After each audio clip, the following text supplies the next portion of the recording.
Assalamualaikum, kembali lagi di channel aku. Jangan lupa share, like, dan komen ya di YouTube-nya, namanya Nada Shani Channel.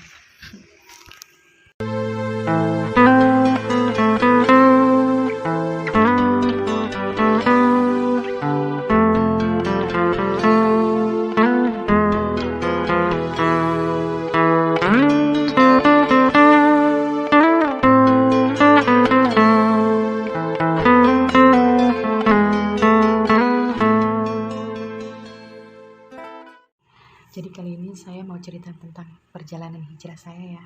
Mungkin agak sedikit lebay sih, tapi semoga bermanfaat buat kalian semuanya ya. Lagi di fase dimana kita mau memperbaiki diri kepada Sang Pencipta. Jadi awal mulanya itu pas 2019 itu. Jadi kurang lebih 1 tahun yang lalu ya. Itu udah ada rasa aneh-aneh tapi nggak ngeh gitu. Jadi pertamanya tuh aku tuh dibesarin dari keluarga yang biasa aja ya, yang memang ekonominya itu pas-pasan, dan kebetulan saya punya anak, dan ada tega nggak tega sih, tapi oke lah, kalau nggak saya sendiri siapa lagi gitu yang mencari nafkah gitu. Akhirnya saya putusin bekerja di luar negeri, dan waktu itu saya tidak ada rencana kepikiran kerja di Taiwan ya, karena emang pemikiran saya tuh Taiwan itu susah banget untuk libur, sedangkan pas dulu itu hanya mikirin oke, kayaknya aku mau kerja tapi ada liburnya itu. Nah, pada saat itu saya tuh mau ke Hong Kong, tapi Allah berkehendak lainnya. Masya Allah, Allah masih lebih sayang, masih tahu jalan yang benar untuk aku gitu. Dan pada saat itu aku rencananya mau ke Hong Kong.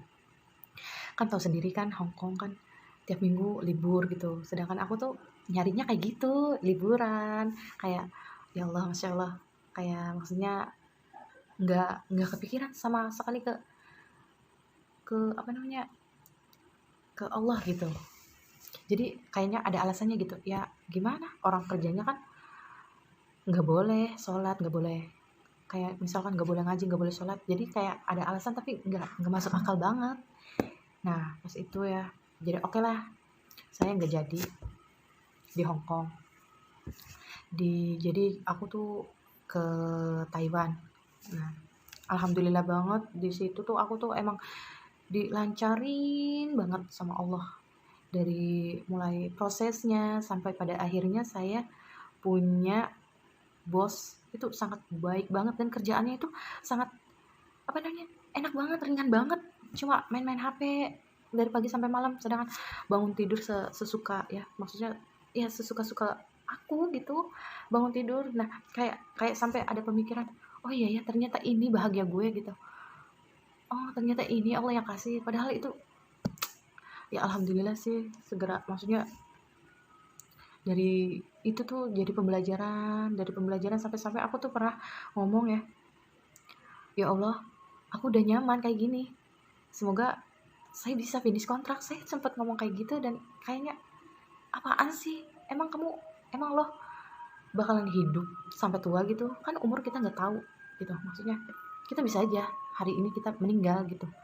Pada saat itu tepatnya 1 bulan saya bekerja di bos aku itu, dan alhamdulillah sih bos aku itu baik banget, dan kerjaannya emang ringan banget, yang emang di kampung itu saya tuh emang wanita pekerja keras banget sih, jadi serba susah banget, serba capek. Dan pada saat itu saya kerja di luar maksudnya kerja di luar, dan Masya Allah enak banget, kayak aku tuh nggak ngerasain di rumah kayak gini gitu, sesantai ini gitu. Dan selang 1 bulan itu yang saya jaga itu meninggal, nenek saya meninggal. Nah itu emang saat itu saya ngedown banget, saya tuh kayak apa sih, udah enak-enakan kayak gini kok malah meninggal gitu, maksudnya saya tuh kepikirannya, ntar saya tuh punya majikan tuh dapat kayak gini bisa bisa lagi, maksudnya kerjaan kayak gini tuh bisa lagi enggak, maksudnya yang enak kayak gini tuh ada lagi enggak, saya takutnya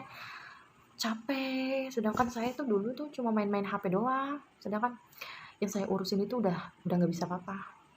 Nah pas saat itu yang ketakutan saya selama ini tuh emang terjadi. Makanya orang Islam itu jangan pernah suzon, karena setiap prasangka itu maka itulah yang dia dapat gitu. Kalau di yang saya pernah lihat itu di kajiannya, kajian YouTube.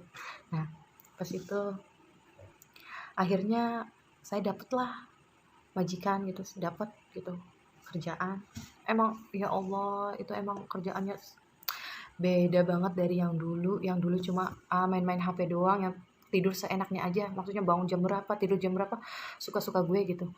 Nah saat ini maksudnya majikan sekarang itu, bos aku yang sekarang itu beda banget yang kayak dulu gitu. Emang saya tuh tidur cuma 3 jam, dan itu emang capeknya bang, capek minta ampun. Dan saya sempat ngedrop ya, sempat nggak, saya sempat nangis juga karena ya Allah kok kayak gini banget, maksudnya kok udah enak kok kenapa, apa Allah nggak sayang gitu, ada pemikiran kayak gitu kan. Nah pada saat itu alhamdulillahnya aku dikasih majikan itu baik lagi, dan alhamdulillahnya itu pas majikan ini tuh orang Indonesia, jadi dia tuh tahu orang Indonesia tuh kayak sholat ngaji tuh dia tahu, jadi malah dia yang nawarin, Nada kamu sholat nggak, sana kamu sholat, kamu pasti sholat 5 waktu kan. Oh iya.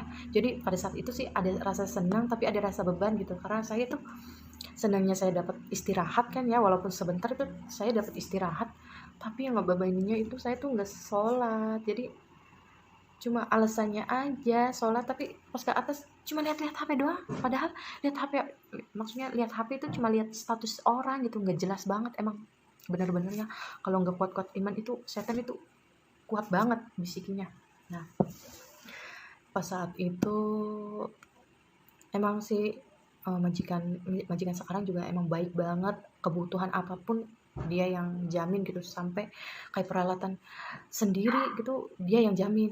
Tapi ada satu titik saya tuh kayak ngerasa,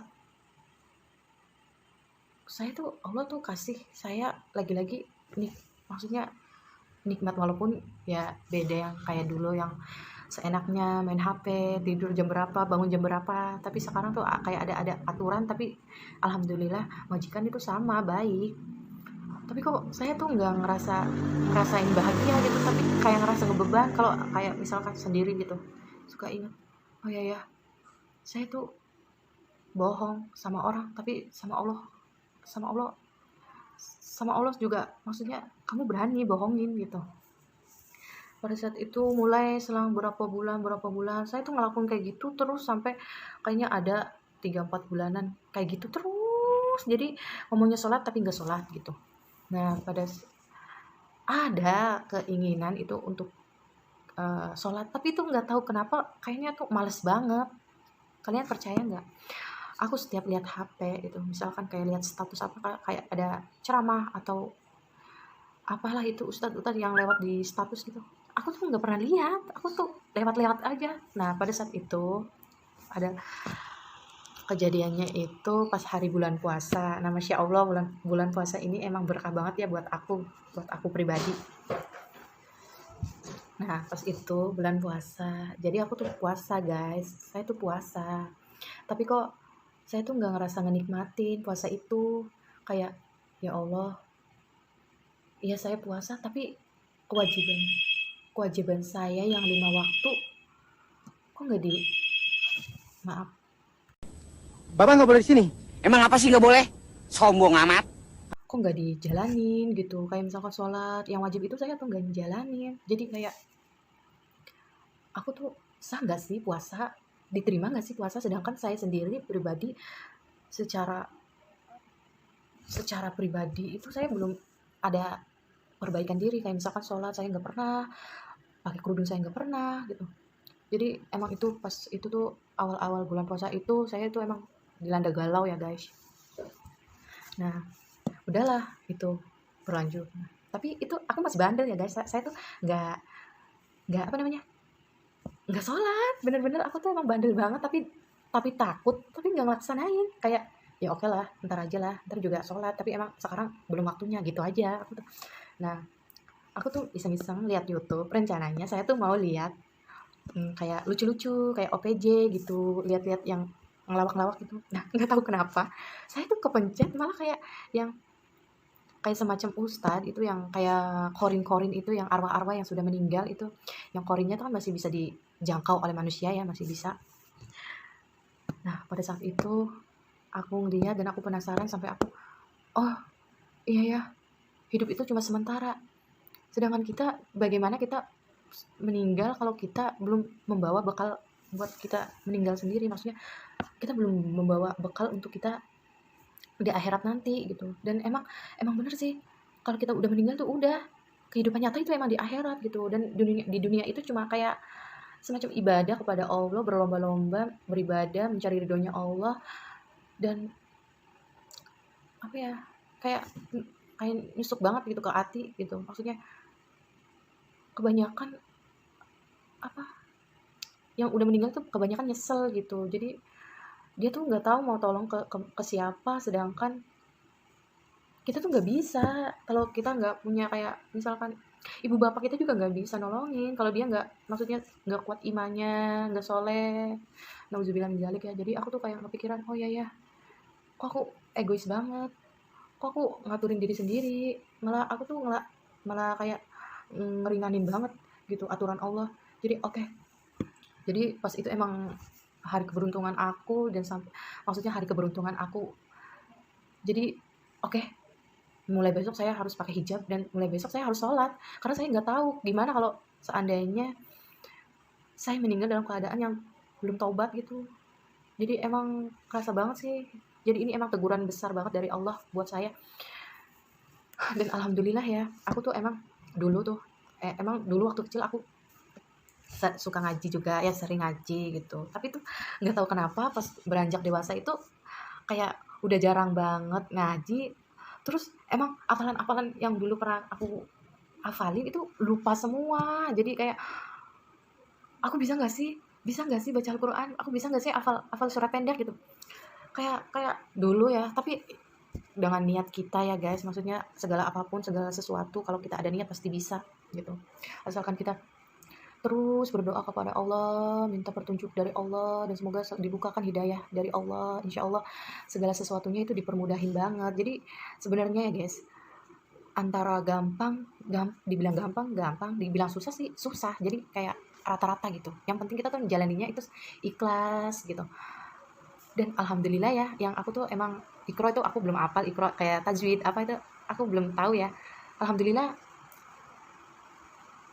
belajar pelan-pelan tuh jadi bisa. Jadi yang tadinya nggak bisa baca Quran itu jadi bisa. Dan alhamdulillah sekarang aku udah bisa hafal surat pendek, sekarang sampai baru surat Al-Lail. Jadi kalau ngomong saya tuh nggak bisa, kayaknya bohong banget. Maksudnya bukan bohong sih, kayak enggak lah, bisa lah, kalau kita ada kemauan itu pasti bisa, nggak ada yang nggak bisa gitu.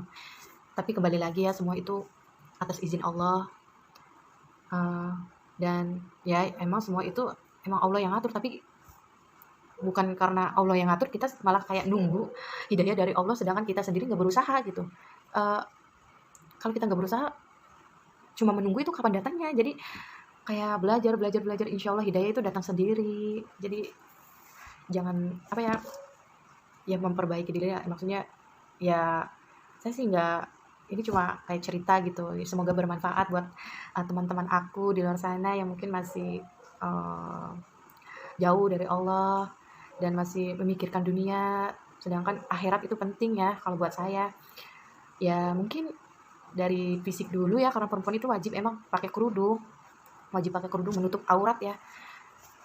Dan kayaknya HP itu ilmu yang paling praktis gitu ya, ilmu yang paling praktis itu yang kita itu dapat gitu kalau kita bisa memakainya dengan baik. Itu sebenarnya HP itu kayak gadget itu emang sumbernya ilmu, jadi tergantung kita pemakaiannya sih. Jadi mungkin segitu dulu aja ya guys cerita aku. Semoga